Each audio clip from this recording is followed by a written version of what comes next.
परिवर्तनी एकादशी व्रत कथा। राधे राधे मित्रों, ओम नमो भगवते नारायणाय। सनातन धर्म में भाद्रपद मास के शुक्ल पक्ष की एकादशी अत्यंत ही पावन, पुण्यदायिनी और मोक्षप्रद मानी गई है।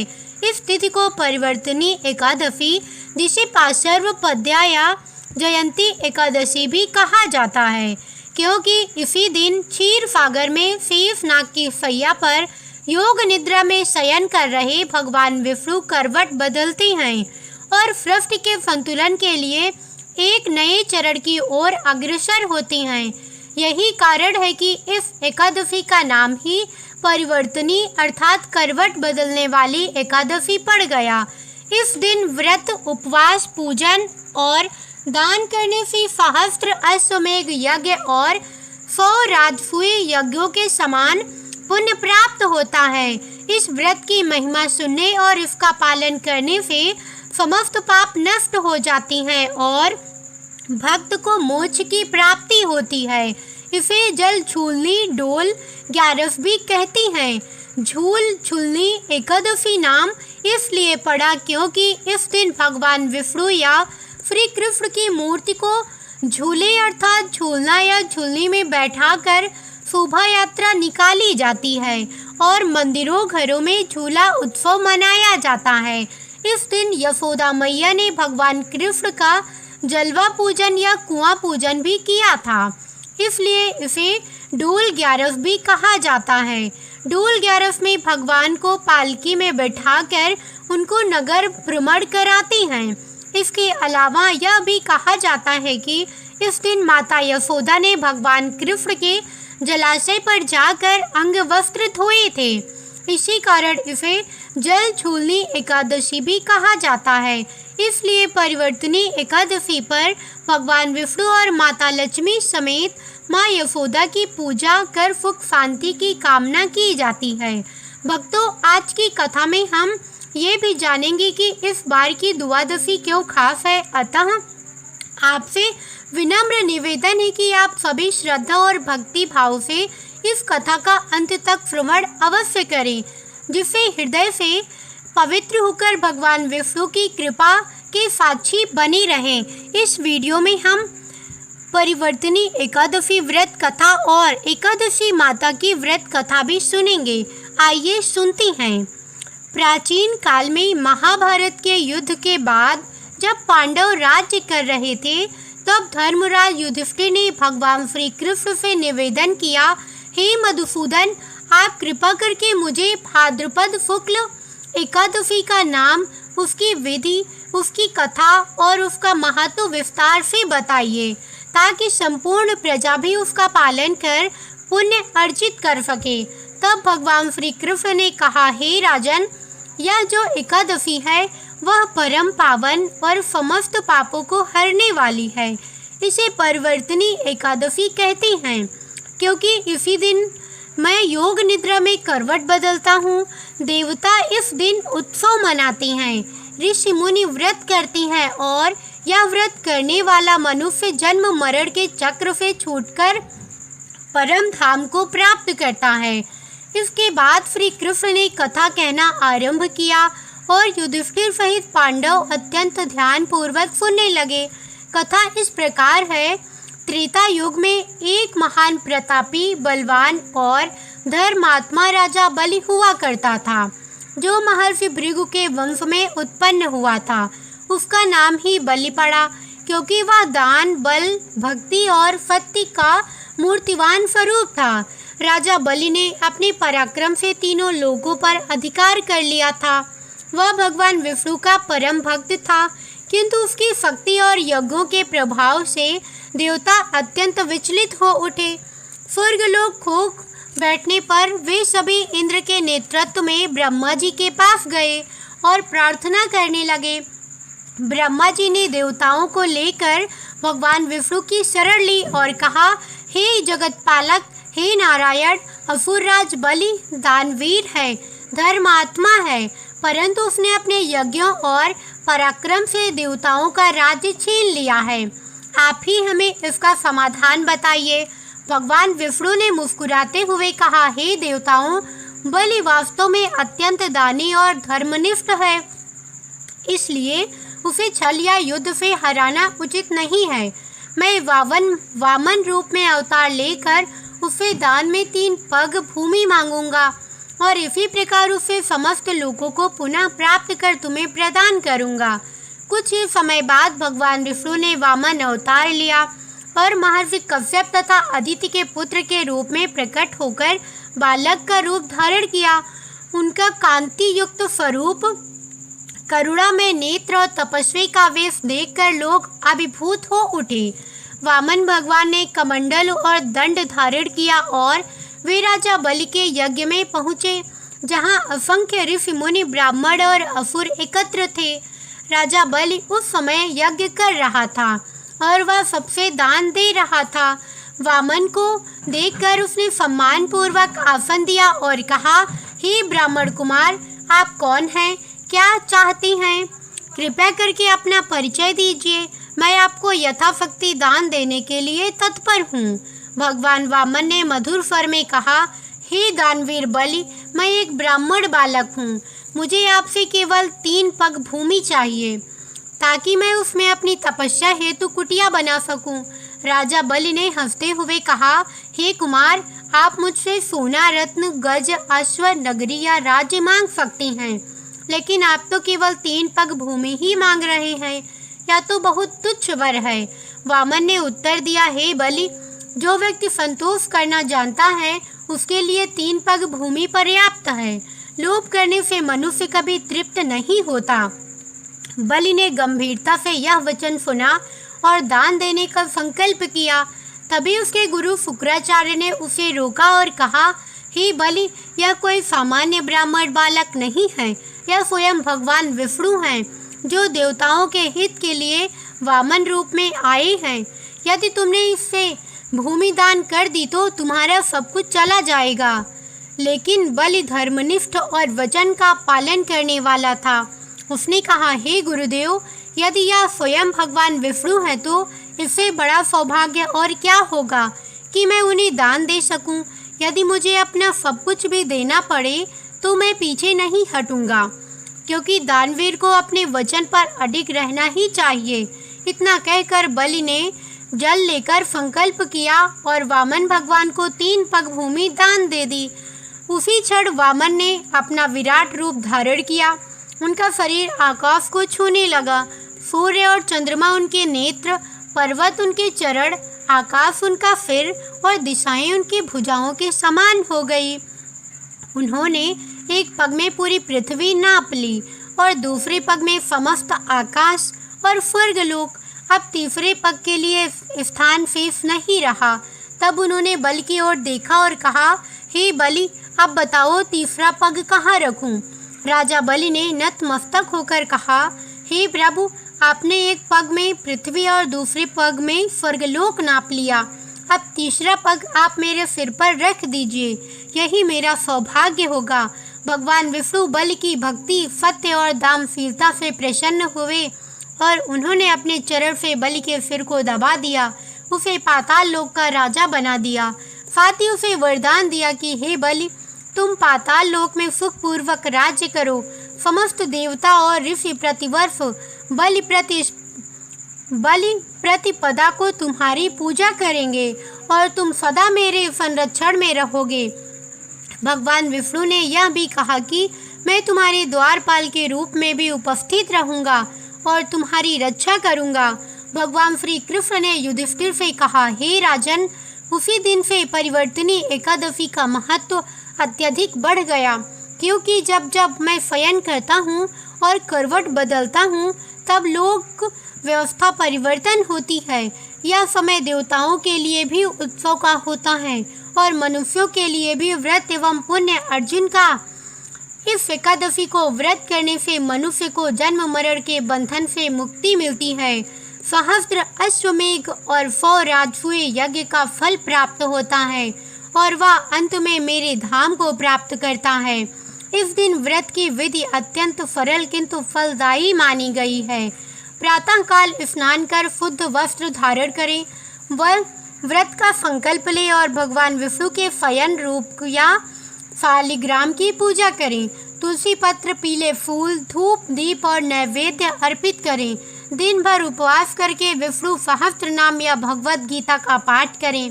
रात भर जागरण कर भजन कीर्तन करें और अगले दिन द्वादशी को ब्राह्मण को भोजन कराकर दान दक्षिणा देकर व्रत का पारण करें। इस प्रकार व्रत करने वाला भक्त सभी पापों से मुक्त होकर अक्षय पुण्य अर्जित करता है और विष्णु लोक को प्राप्त करता है।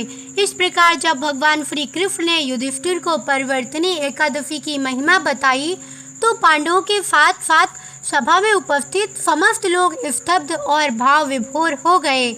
सभी के नेत्रों से अश्रु बहने लगे और उनके हृदय में यह दृढ़ संकल्प उत्पन्न हुआ कि यह पावन व्रत का पालन अवश्य करेंगे।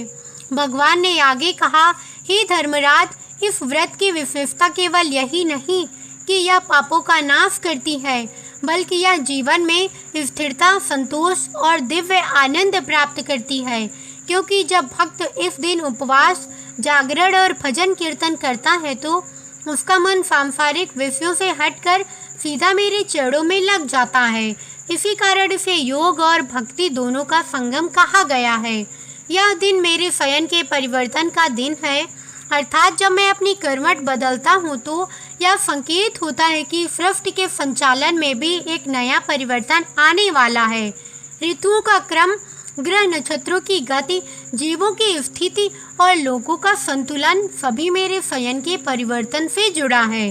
भगवान ने आगे कहा, हे युधिष्ठिर, जिस प्रकार राजा बलि ने दान देकर, सत्य निभाकर और अपनी निष्ठा से मुझे प्रसन्न किया, उसी प्रकार यह व्रत भी दान और निष्ठा का प्रतीक है।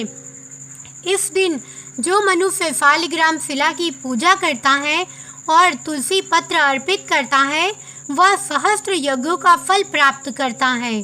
यदि कोई व्यक्ति इस दिन गंगा जल से स्नान करके पीले वस्त्र धारण करता है और रात्रि को दीप दान करता है तो उसके जीवन में अज्ञान का अंधकार मिट जाता है और ज्ञान का प्रकाश फैल जाता है।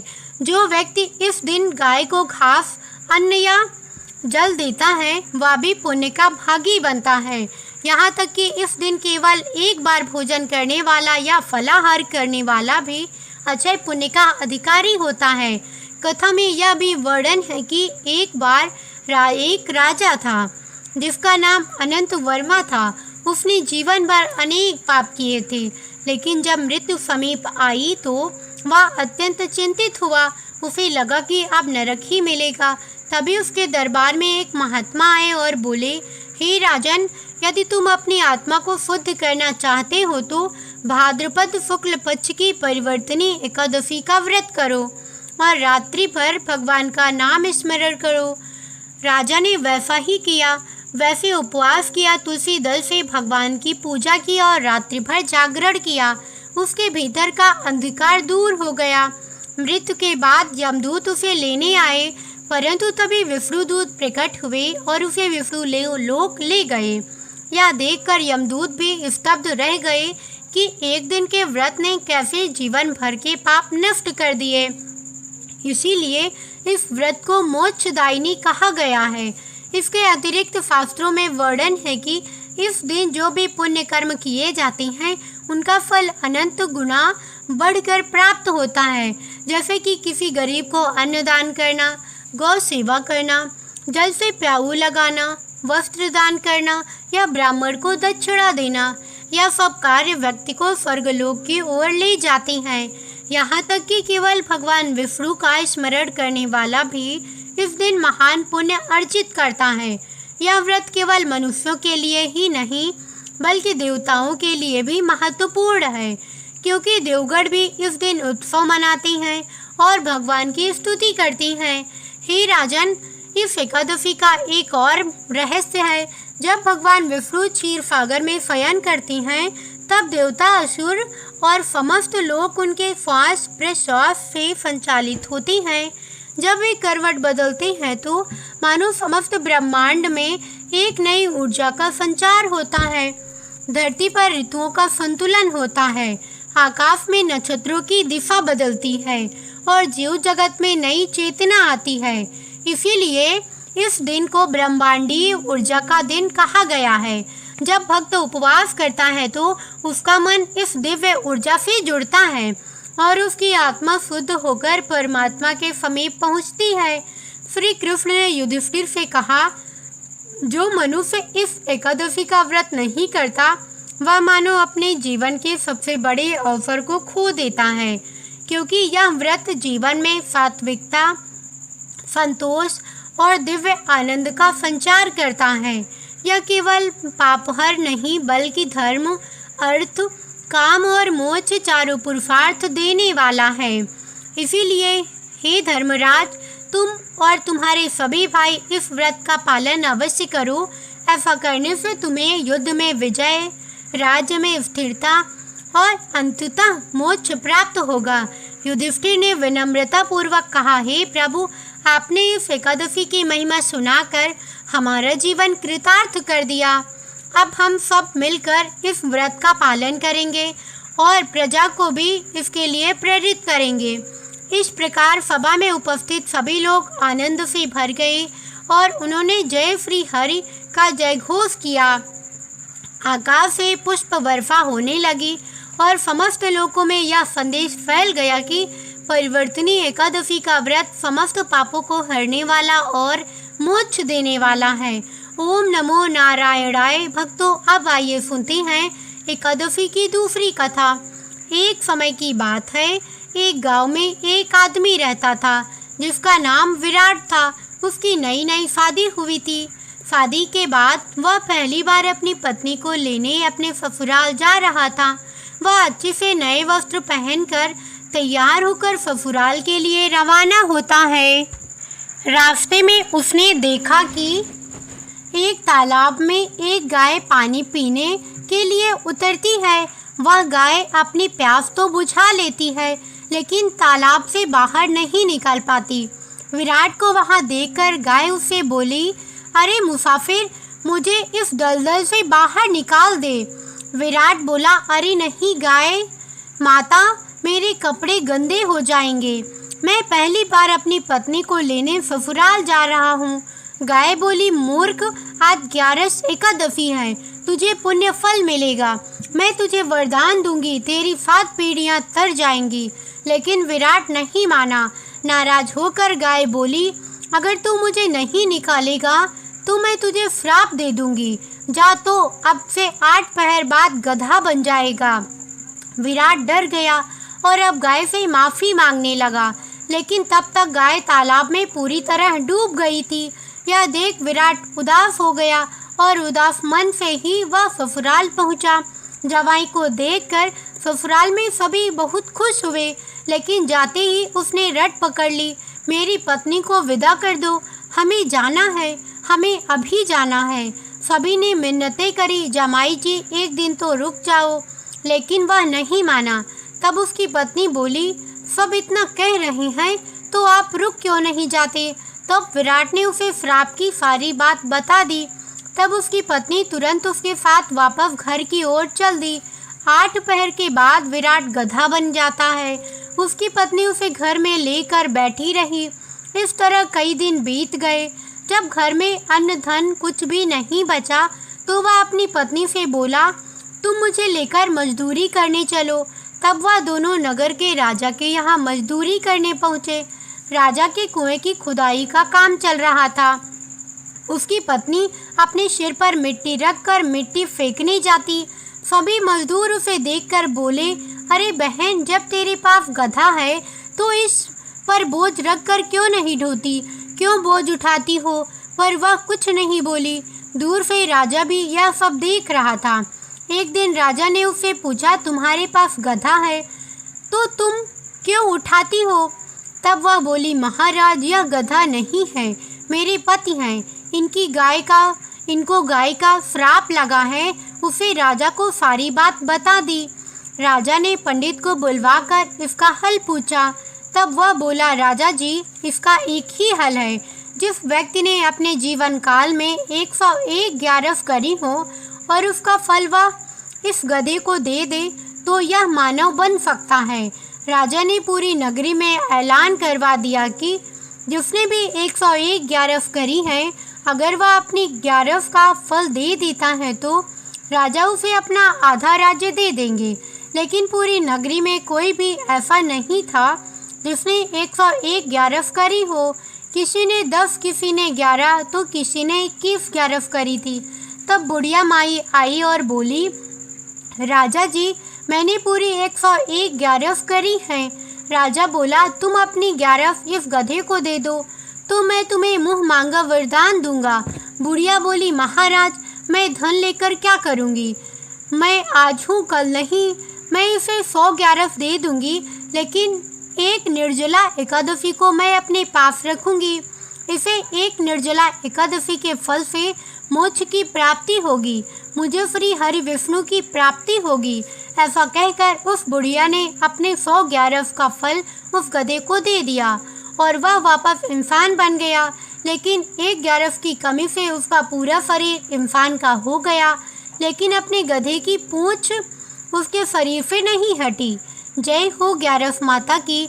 इस प्रकार हे भक्तजनों, परिवर्तनी एकादशी की यह कथा हमें यह सिखाती है कि भगवान का नाम, उनका व्रत और उनकी भक्ति मनुष्य को सांसारिक बंधनों से मुक्त कर देती है। चाहे वह राजा बलि की निष्ठा हो, युधिष्ठिर का प्रश्न हो या किसी साधारण राजा अनंत वर्मा की पश्चाताप भरी भक्ति, भगवान सबकी सुनते हैं और व्रत करने वालों को मोक्ष प्रदान करती हैं। इस व्रत का पालन करने से सहस्त्र अश्वमेघ और 100 राजसूय यज्ञ के समान फल मिलता है। इसलिए हर मनुष्य को चाहिए कि वह भाद्रपद शुक्ल पक्ष की परिवर्तनी एकादशी को श्रद्धा और भक्ति से व्रत करे, दान करे और रात्रि में जागरण करके भगवान का नाम गाए। यही जीवन का सबसे बड़ा धन और मोक्ष का मार्ग है। भक्तों, अब हम जानेंगे इस बार की द्वादशी क्यों खास है। बावन द्वादशी, जिसे वामन द्वादशी के नाम से भी जाना जाता है, भगवान विष्णु के वामन अवतार के जन्मोत्सव के रूप में भाद्रपद यानी भादो माह के शुक्ल पक्ष की द्वादशी तिथि को मनाई जाती है। इस दिन भक्त भगवान विष्णु के वामन रूप की पूजा करती हैं, जिससे जीवन में सुख समृद्धि, शत्रुओं का नाश और आत्मविश्वास में वृद्धि होती है। वामन द्वादशी वर्ष में 2 बार मनाई जाती है, भाद्रपद माह के शुक्ल पक्ष की द्वादशी तिथि पर और चैत्र माह के शुक्ल पक्ष की द्वादशी तिथि पर। वामन का जन्म महर्षि कश्यप और उनकी पत्नी अदिति के यहाँ हुआ था। अदिति के पुत्र को आदित्य कहा जाता है और वामन सबसे छोटे आदित्य थे। आदित्यों में से एक इंद्र दैत्य बलि, जो दैत्यों के राजा थे, से पराजित हुए थे। द्वादशी तिथि हिंदू धर्म में अत्यंत शुभ और महत्वपूर्ण मानी जाती है, क्योंकि यह भगवान विष्णु को प्रिय है और इस दिन उनकी पूजा करने से सुख समृद्धि बढ़ती है, पाप दोष दूर होती हैं और सभी कामनाएं पूर्ण होती हैं। इस तिथि पर भगवान विष्णु के विभिन्न स्वरूपों जैसे कि 12 आदित्यों या नरसिंह की पूजा, तुलसी पत्र चढ़ाकर अभिषेक करना, जरूरतमंदों को अन्न दान करना और पीला चावल खाना शुभ माना जाता है, जिससे सम्मान, प्रसिद्धि और आध्यात्मिक लाभ मिलता है। भगवान विष्णु की कृपा। द्वादशी तिथि पर भगवान विष्णु की पूजा करने से जीवन में सुख समृद्धि आती है और मोक्ष की प्राप्ति होती है, पापों का नाश। इस तिथि पर विष्णु पूजा और दान पुण्य करने से जाने अनजाने में हुए सभी पाप और दोष समाप्त हो जाते हैं। समृद्धि और सफलता। द्वादशी तिथि को सिद्धकाली और जया भी कहती हैं, जो हर कार्य में सफलता और जीवन में प्रचुरता लाती है। बौद्धिक और आध्यात्मिक उन्नति। देवी सरस्वती की कृपा प्राप्त करने और बौद्धिक क्षमता में वृद्धि के लिए भी इस दिन पूजा की जाती है। संकटों से मुक्ति। भगवान विष्णु के नरसिंह अवतार की पूजा करने से जीवन के सभी संकट दूर हो जाते हैं। संतान सुख। कुछ विशेष द्वादशी व्रत जैसे वत्स द्वादशी या मदन द्वादशी संतान की रक्षा या संतान सुख प्राप्त करने के लिए किए जाती हैं। पूजा विधि और उपाय। शंख में दूध और गंगा जल भरकर भगवान विष्णु की मूर्ति का अभिषेक करें और तुलसी पत्र चढ़ाएं। दान पुण्य। इस दिन ब्राह्मणों को भोजन कराएं या जरूरतमंदों को अन्न दान करें। अन्न का सेवन द्वादशी के दिन चावल खाना शुभ माना जाता है। खासकर पीले चावल खाने से भगवान विष्णु की कृपा मिलती है। जप और मंत्र। द्वादश आदित्यों के नाम का जाप करें और ओम नमो भगवते नारायणाय मंत्र का जाप करते हुए खीर की 108 आहुतियाँ दें। घी का दीपक जलाकर मिश्री का भोग लगाना, नारियल का प्रसाद चढ़ाना और गीता के 6ठे अध्याय का पाठ करना बेशुभ फल देता है। प्रेम से बोलिए जय श्री हरि विष्णु की जय, एकादशी माता की जय। अब आइए सुनते हैं एकादशी व्रत कथा। श्री सूत जी बोले, महाराज ब्राह्मणों से बोले कि हे ब्राह्मणों, इस विधि युक्त उत्तम महात्म्य को श्री कृष्ण ने कहा था। विशेषकर जो उत्तम जन इस व्रत की उत्पत्ति भक्ति से सुनते हैं, वह इस लोक में अनेक प्रकार के सुख भोगकर अंत में दुष्प्राप्य विष्णु लोक को पाती हैं। पूर्व काल में श्री भगवान ने अर्जुन के प्रति एकादशी व्रत की उत्पत्ति विधि इत्यादि कही थी, सो उन्हीं के कथन रूप से मैं कहती हूँ। अर्जुन ने पूछा कि हे जनार्दन, जो रात्रि में उपवास करते हैं तथा एक ही समय में भोजन करते हैं, उन्हें क्या पुण्य मिलता है और उस उपवास की विधि क्या है, सो आप कृपा करके कहिए। यह सुनकर श्री कृष्ण भगवान ने कहा कि सबसे प्रथम स्नान करना चाहिए तथा व्रती पुरुष, पतित चोर, पाखंडी, देवता, वेद और ब्राह्मणों की निंदा करने वाले, दुराचारी, पर द्रव्य चुराने वाला, इन सबसे बात ना करें। यदि किसी तरह इनको देख ले तो इस पाप को दूर करने के लिए सूर्य को देखें, स्नान के बाद नैवेद्य आदि अर्पण कर भगवान विष्णु की पूजा करें, दीपदान करें। यह सब कर्म भक्ति भाव युक्त होकर करें। उस दिन निद्रा और मैथुन ना करें तथा रात्रि नृत्य गायन आदि सद्वार्ता से बिताएं। भक्ति युक्त होकर ब्राह्मणों को दक्षिणा देवें और प्रणाम कर उनसे अपनी त्रुटि की क्षमा याचना करें। शुक्ल पक्ष और कृष्ण पक्ष की एकादशी दोनों समान हैं। इन दोनों एकादशी में भेद बुद्धि उचित नहीं है। व्यतिपात योग में संक्रांति के समय में चंद्र या सूर्य ग्रहण में कुरुक्षेत्र में स्नान से जो फल प्राप्त होता है, वह सब एकादशी के व्रत करने से मनुष्य को प्राप्त होता है। अश्वमेध यज्ञ करने से जो फल प्राप्त होता है, उसे 100 गुना अधिक पुण्य एकादशी के व्रत करने से होता है। जिस मनुष्य के घर में 1 सहस्त्र तपस्वी 60,000 वर्ष भोजन करे, उसे जो पुण्य प्राप्त होता है, सो एकादशी व्रत से भी होता है। वेद वेदांग पूर्ण ब्राह्मण को 1000 गौदान करने से जो पुण्य होता है, उससे 10 गुना अधिक पुण्य एकादशी के उपवास से होता है। 10 उत्तम ब्राह्मणों को भोजन कराने से जो पुण्य होता है, उससे 10 गुना आदि पुण्य एकादशी के उपवास से होता है। और इससे भी 1000 गुना अधिक कन्या और भूमि दान करने से पुण्य होता है। इससे 10 गुना अधिक विद्या दान से पुण्य होता है। विद्या दान से 10 गुना अधिक पुण्य भूखे को अन्न देने से होता है। अन्न दान के बराबर और तुलसी पुण्य नहीं है। इससे स्वर्गीय पितर तृप्त होते हैं। इससे पुण्य का प्रभाव देवताओं को भी जानना दुर्लभ है, इसलिए अवश्य ही एकादशी व्रत करना चाहिए। एकादशी के दिन नफा नहीं करना चाहिए और अन्न नहीं खाना चाहिए।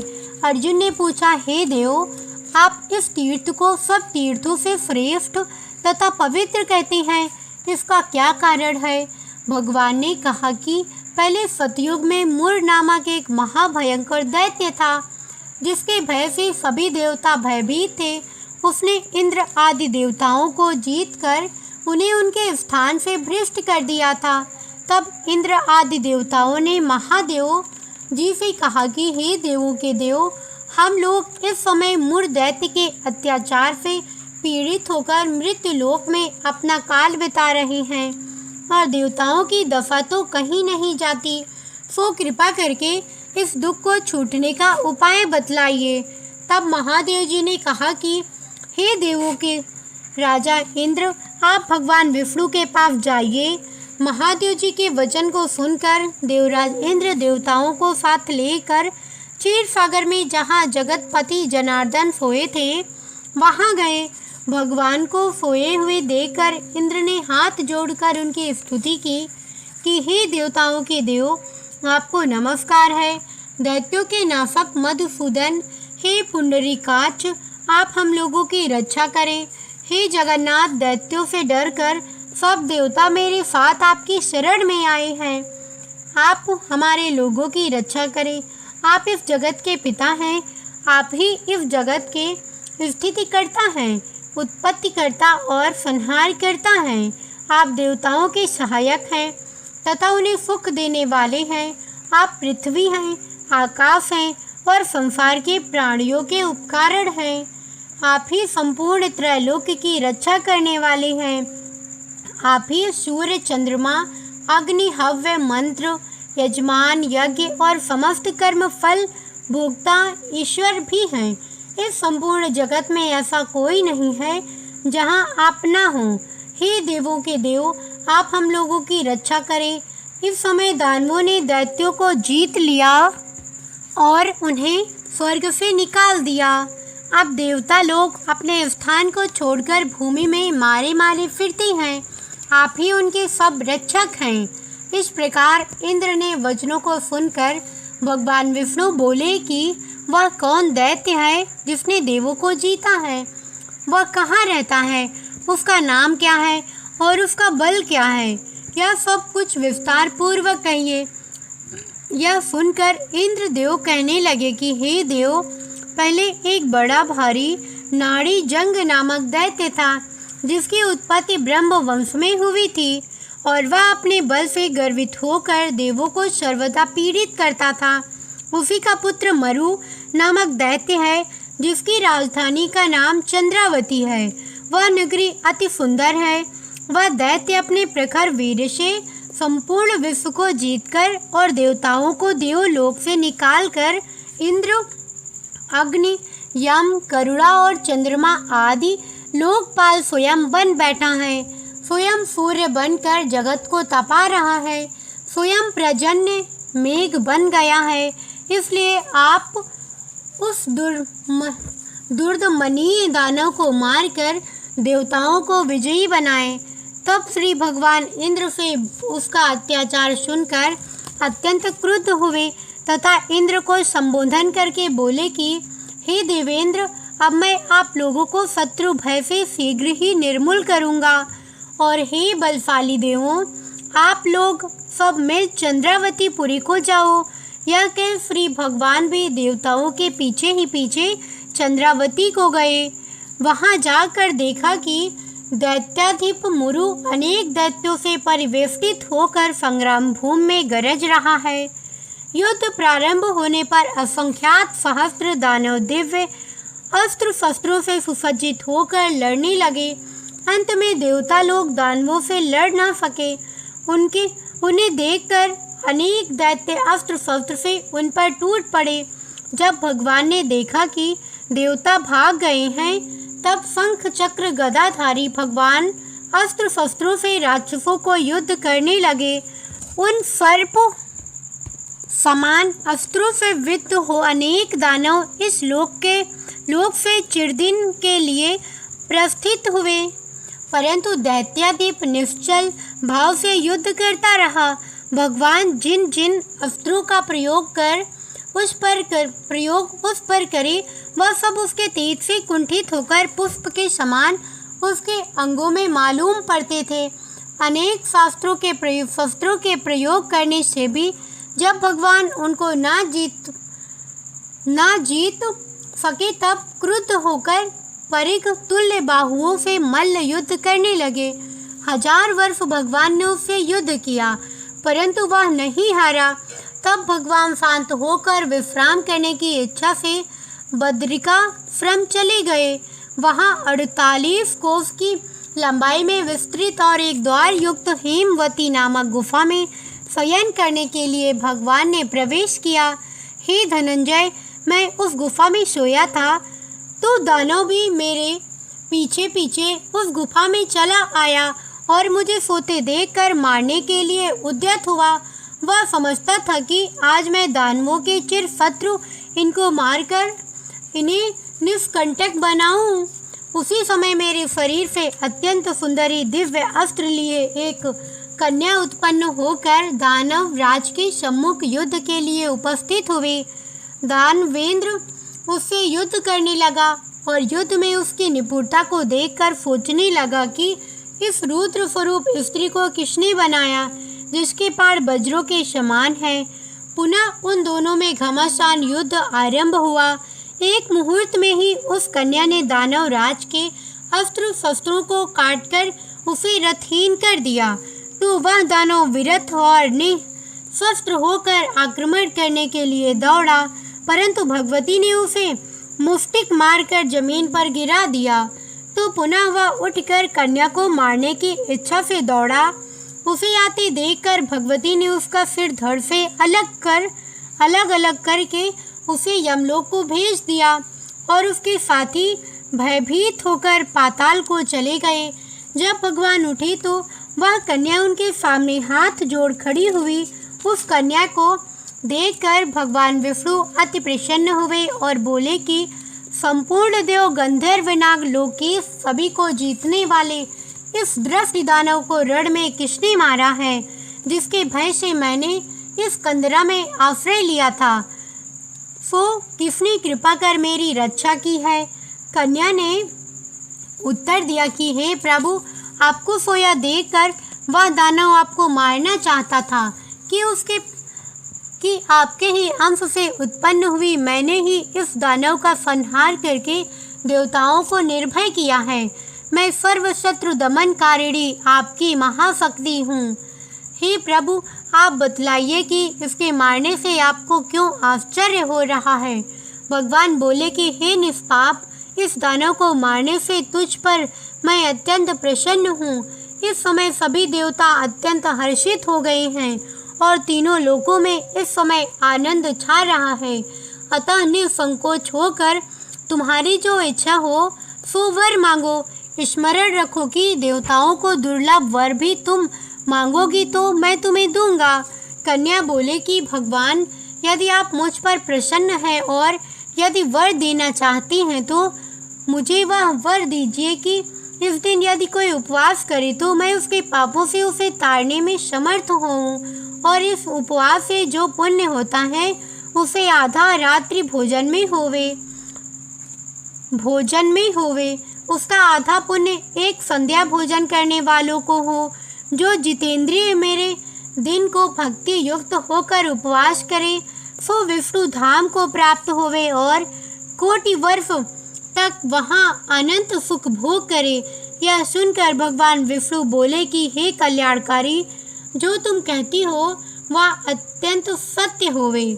जो हमारे और आपके भक्त हैं उनकी कीर्ति जगत में प्रसिद्ध होगी तथा वे मेरे समीप वास करेंगे।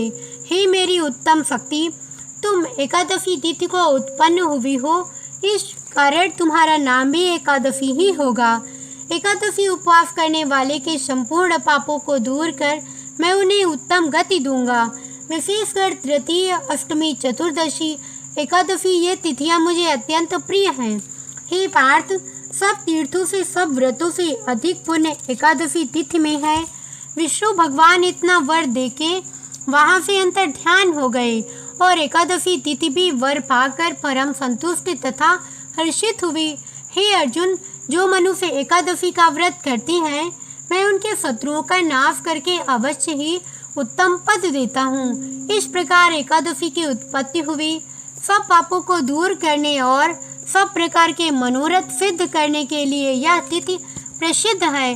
जो एकादशी व्रत करती हैं वे उत्तम लोक को जाती हैं। वह पुरुष धन्य है जो विष्णु भक्त एकादशी का महात्म्य सर्वदा श्रवण या पठन करती हैं। उन्हें अश्वमेघ का फल प्राप्त होता है। जो विष्णु परायण मनुष्य दिन रात विष्णु की कथा सुनती हैं वह अपने कोटि पुरुष के साथ विष्णु लोक में जाकर पूजित होती हैं। जो एकादशी महात्म का चतुर्थार्थ भी श्रवण करता है उसके ब्रह्म अत्यधिक पाप छूट जाती हैं। विष्णु धर्म के समान दूसरा धर्म नहीं है। एकादशी व्रत के समान दूसरा व्रत नहीं है। यह थी संपूर्ण कथा। कैसी लगी कमेंट करके अवश्य बताइएगा। साथ ही वीडियो को लाइक, चैनल को सब्सक्राइब करिएगा। ऐसी ही रोचक कथाओं के लिए हमारे साथ बने रहिए। मिलते हैं एक अगली ऐसी ही कथा के साथ। तब तक के लिए जय बजरंगबली। राम राम।